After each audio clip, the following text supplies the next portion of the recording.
Hey, what's up you guys? I'm Esther and welcome back to my channel, and today we're going to do the blindfolded baking challenge. I did it a long time ago with a pie and it turned out pretty good. So I want to try it again today with an artisan garlic herb rustic loaf. So I have this blindfold, and without further ado, let's get cooking.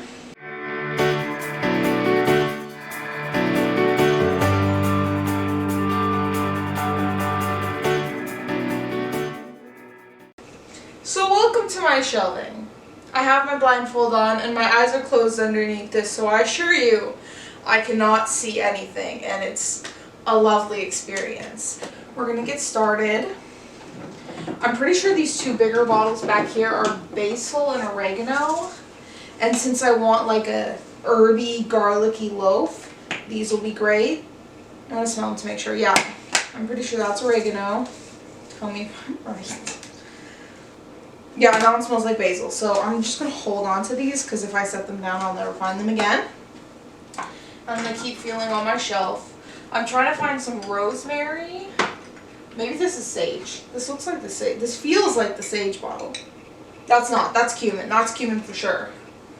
This is like a mini challenge in and of itself. If worst comes to worst, then we just have basil and oregano. And that's okay with me. This smells like thyme. This is an herb for sure. I could be wrong. It could be like marjoram. I don't know what this is. Maybe 3 herbs is all we need. Is 3 herbs good enough? This bottle feels familiar, but I don't remember what's in it. It has a very distinctive shape. I don't know what that is. Paprika? No, we don't want paprika in our bread, but I think that is paprika. Smoked paprika. Am I ever going to find rosemary? Is it going to be here? Probably not. You know, this might be rosemary, but I can't tell. Maybe I can feel it. That's not rosemary. Oh no. Crying. Oh well, so okay, I think we have marjoram. Maybe this is rosemary. Oh no, it's not, but I don't know what it is. But it smells like an herb. So we're gonna go with our marjoram, our basil and oregano, and whatever this one is, because it smells like an herb to me. Maybe sage, thyme, summer savory. I'm not sure. Maybe I should go set these on my table before I get any of like my big containers. Okay, this obviously is the spice shelf, which means that this is the shelf with my flowers, right? Okay, so this is some all-purpose flour, which is the flour I think we're going to have to go with. Okay, sugars. Okay, so I'm holding flour, and I have my herbs, and I have, this is the mixing machine.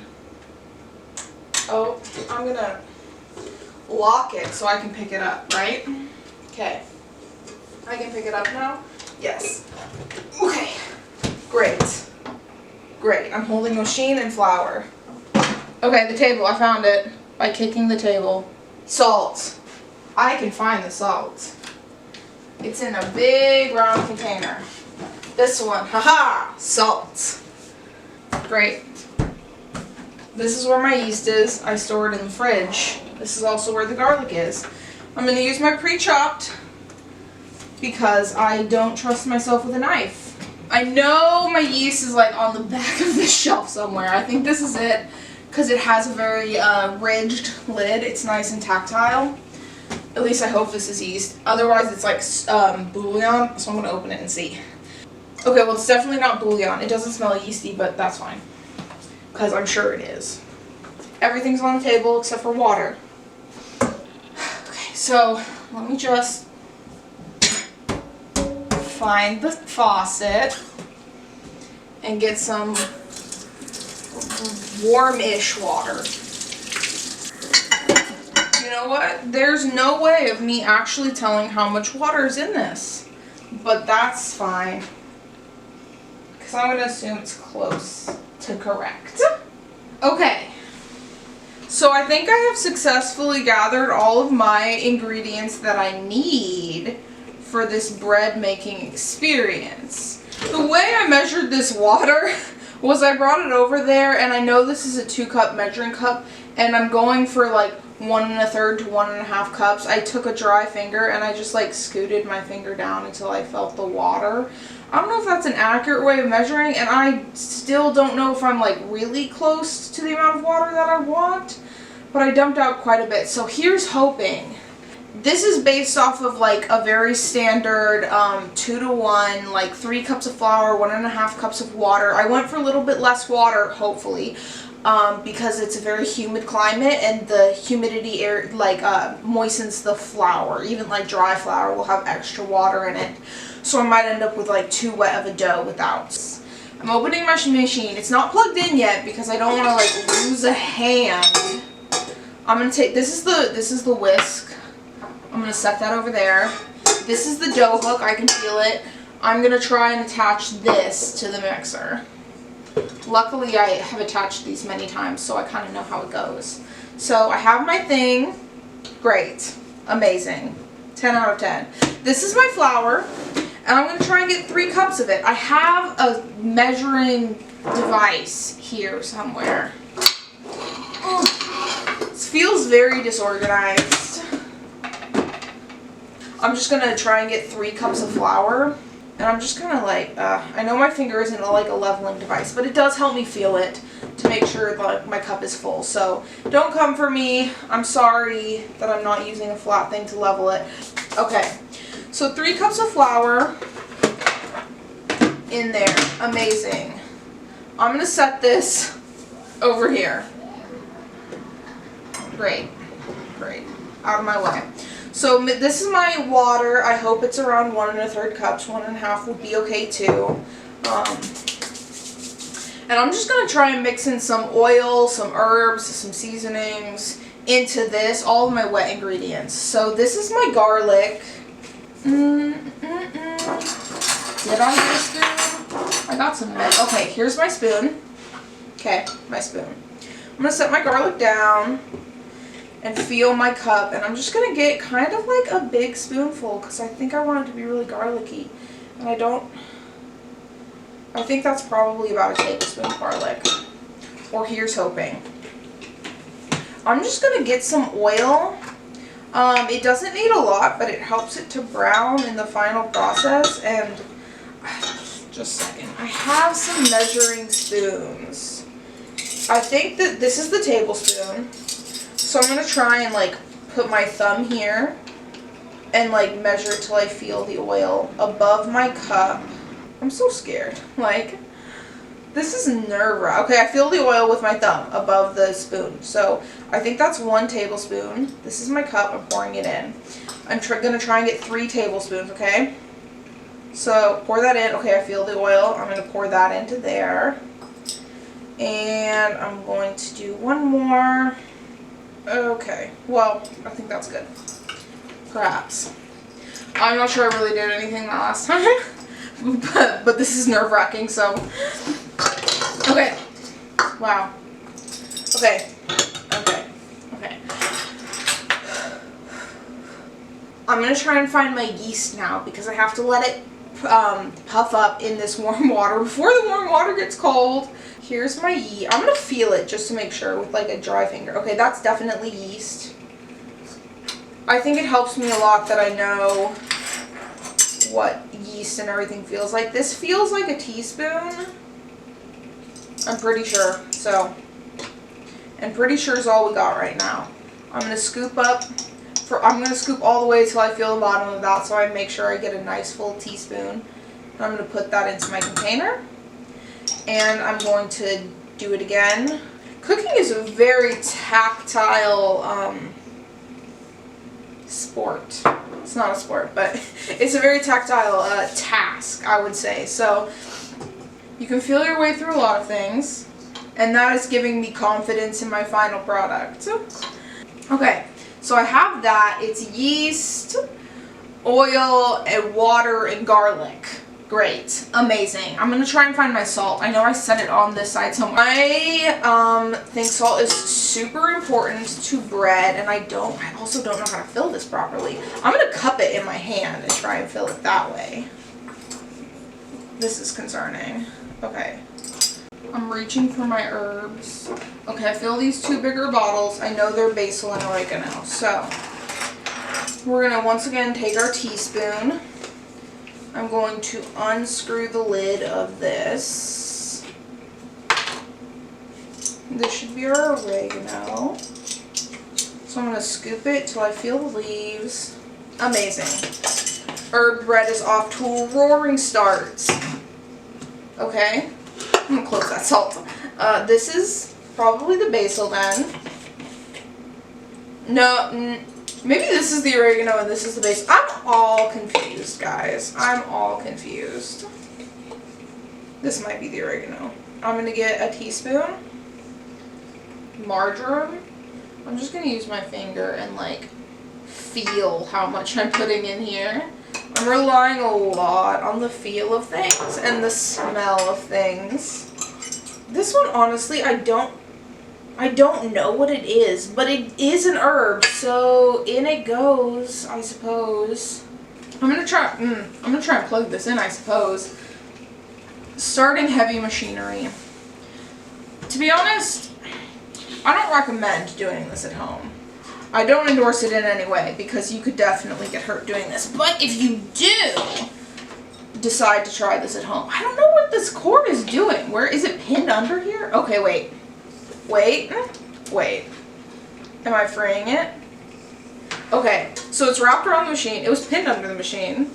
And I'm pulling it out and around. Okay, great. Untangling cords 101. Like I said, I don't condone you doing this at home. But if you do, it is kind of fun. A little disconcerting, but pretty fun. Okay, so I got the whole cord unwrapped, I think.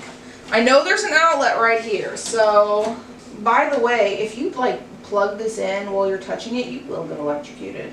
I've done it with my lights before. It's not the greatest. Okay, so all my dry ingredients, herbs, salt, and flour are in here, and I'm gonna mix that up. This is the lock, and this is on. I'm gonna keep my hands up here so they are sure not to get in there and get hurt. Later. So this is my mixture. I hope the yeast puffed up. Maybe it did. Maybe it didn't. I'm going to mix it in. I think there's a spoon in here, right? Spoon. Okay, I'm going to mix it in. Great. Amazing. I'm going to tap the spoon off. Make sure there's not anything on that. And set it down. Easy enough, right? And now I'm going to put this mixture into my flour mixture, and I'm going to let it knead just in here for like 8 minutes. I get the impression that the garlic is still at the bottom of this in there. Yeah, I can feel it. There's definitely, good thing I did this, good thing I tried. So I'm putting this down and I'm locking it and I'm turning it on, hoping for the best. 2 hours later. This has been kneading on low for a minute, and I just kind of want to see how it feels. It feels really sticky, but is all the flour even mixed in? To be honest, I don't even know. Oh, actually, I think all the flour is mixed in. Maybe it needs more flour, because it's not feeling, the greatest. This is the concerning part. I'm going to maybe add more flour. What do I mean maybe? I'm not maybe going to add more flour. I'm definitely going to add more flour. I think probably I had too much water. I'm just going to mix that in. 1 eternity later. It kind of feels like it should, lightly sticky and like forming a ball, so I'm going to leave it. I'm going to try and find my oil so I can lightly grease this bowl, but I don't know where it is because I don't know where I put it. Is this it? Is this my oil? This feels like the oil container. Okay, great, amazing, wonderful. I am going to, it's going to end up on my hand anyway, so I'm just going to pour it into my hand so I can feel how much is being, okay, that was a lot, but whatever. No going back now, right? And I'm just going to rub it around this bowl because I'm going to put this bread baby in the bowl and I'm going to let it proof for an hour. Am I concerned? Yes. But is there any going back now? No. Here we are. This is the bread baby. I'm going to just plop this in the bowl. I've had like breads that are like so wet that you can't even knead them with your hands, and that's just the vibe of them. That's how they are. So I'm not giving up hope on this bread. I think it still has a like solid chance of working out and being fine. We're gonna let this proof for an hour, and then I'm gonna come back to it and kind of hope that it's doubled in size. I'm gauging like where it is in the bowl like with my finger, so I can kind of gauge if it's doubled. But right now I would say that my hopes for this bread are, you know, 90%. I have high hopes for this bread. I think it's going good. I think it's going as good as I could have ever hoped for. And I think at very least it will be edible. So, I'm gonna leave this here. And I'll be back with you. Hey Google, set a timer for 1 hour. Later. I'm back. It's been an hour. My timer went off. And I am hoping for the best. It feels pretty light. Hopefully it got nice and airy. I'm going to pop the lid and try. Oh, it's like all the way at the top. So great. It definitely doubled in size. If you want to look at this. Hopefully you can see it. Because I can't. So now is the time for shaping our dough. Since it's definitely doubled in size, I can feel it. It's just lightly sticky on the top. This is going to be a loaf, so I'm basically just going to like reshape it, pat it down, fluff it into a loaf. And I'm going to sprinkle my table lightly with flour. Just help me form this, because I know it's a sticky dough overall. And then I'm just going to dump this dough out onto my table. Okay, so I just heard it all plop. My bowl feels empty. Great, so it's all here. I'm going to sprinkle a little bit on top of this dough. I'm just going to fold it all in, just like 8 pieces into the center. I don't even want to knock out like all of the air in it, to be honest. I'm just folding it in into 8, and then I'm like drawing it in a little bit with my hands. Like I'm cupping my hands like this and pulling it towards me to create a crease at the bottom. So it's just a nice taut ball. But basically that should be it. Like the forming for this particular bread is really easy. It feels nice on the top, it feels smooth. And I'm going to put the seam on the bottom of this bowl. And it's going to proof for another hour pretty much, now that it's this nice top ball. And I'll be back in half an hour to preheat my oven. Okay, so welcome to my oven. I can feel my little dial here for the oven. It spins. Oh, I hope that's the right one. I know it's the middle, so 1, 2, 3. Okay, so this one's the oven. Maybe. No, it's not. This one is the oven. Okay, this one is the oven for sure. And I know that straight down is 350, so I'm assuming that like directly to the side should be 450. I'm going to take my Dutch oven and I'm going to turn the lid over just to get it nice and hot on the inside. And this Dutch oven, we're preheating it so it can like be the same temperature as the oven and everything when the bread goes in. Later. Okay, so my second proof is all done, and this is honestly the most precarious part of all of this because I have to get this into our hot Dutch oven. So this, I'm going to take the lid off. Try to take the lid off. It was stuck to it a little bit, but that's fine. This is what it looks like. It puffed up a lot from what I can feel. Just feel the handles. Easy. And set it on the stove so it doesn't burn the countertop. Okay. So that's the lid, and it's just going to go right here. I'm going to feel this, and I'm just going to dump it in because that's all I can do. Okay. So I know it made it in there. However it made it in there is just how it is going to be. I'm going to just grab one of these little paring knives and reach down in here and just make an X. That's probably wasn't good, but that's the best I can do. So it's going to go into the oven with the lid on for 30 minutes and then the lid off for 20 minutes. That's pretty standard. Anywhere from 40 to 60 minutes to cook your artisan loaves. all the way through. The most dangerous part is over with and done with, and we did not burn ourselves, so gloved applause. Thank you. Thank you. Thank you. 2 hours later. Hey guys, and welcome back. It is good to see again. My bread finished cooking. Like I said, I did it for 30 minutes, took the lid off, and then another 20 minutes, and then I pulled it out. And this is what it looks like all around. It smells really nice, and it actually got a really nice color on it. I'm surprised at how good, it sounds nice and hollow, how good it looks and ended up. But this is not proof that it's good. I still have to taste it to make sure that we did a good job blindfolded. So I'm going to stick it on my mat. It's been cooling for about an hour now. And I'm just going to slice into it. Just take this little tail end of it. Okay, so this is what it looks like on the inside. It looks nice. It's still pretty warm in there. You're supposed to wait for your bread to cool down all the way for 3 hours, but ain't nobody got time for that. So in here, we actually have some pretty nice size crumb. So we did a good job on the kneading, and I'm gonna just give it the taste test. See if we got our ingredients nice.